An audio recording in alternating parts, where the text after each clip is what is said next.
সরকারের পক্ষ থেকেও আমাদের ঢাকা কলেজকে বারেবারই একদম কোণঠাসা করে রাখা হয়েছে। এদেরকে যদি নেতৃত্বে নিয়ে আসা হয় তাহলে তাদের লাঠিয়াল বাহিনীর সংকট পড়বে। ইচ্ছাকৃতভাবে আমরা জানি যে বিভিন্ন মহল ইভেন সরকারের পক্ষ থেকেও আমাদের ঢাকা কলেজকে বারেবারই একদম কোণঠাসা করে রাখা হয়েছে এবং এদেরকে ইচ্ছাকৃতভাবে কোনো নেতৃত্বে নিয়ে আসা হয় নাই। কারণ যে এদেরকে যদি নেতৃত্বে নিয়ে আসা হয় তাহলে তাদের লাঠিয়াল বাহিনীর সংকট পড়বে।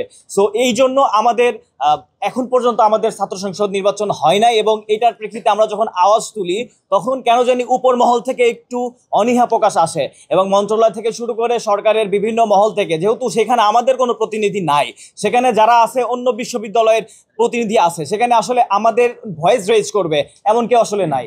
তো সেই প্রেক্ষিতে আমাদেরকে নিয়ে আসলে ভাবার জন্য তেমন কেউ নাই। আমরা নির্বাচন করব বা এরকম কোনো আমাদের ইন্টেনশন কারোরই নেই।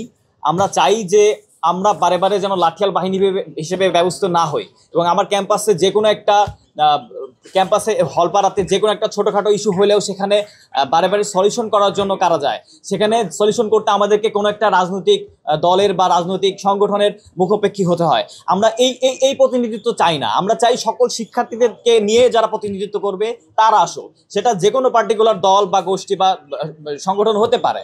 তো এখানে কেউ সেখানে স্বতন্ত্র থেকেও কেউ সে প্রতিনিধিত্ব করতে পারে। তো সেটা সম্পূর্ণ আসলে ছাত্র সংসদ নির্বাচনের পরের আলাপ।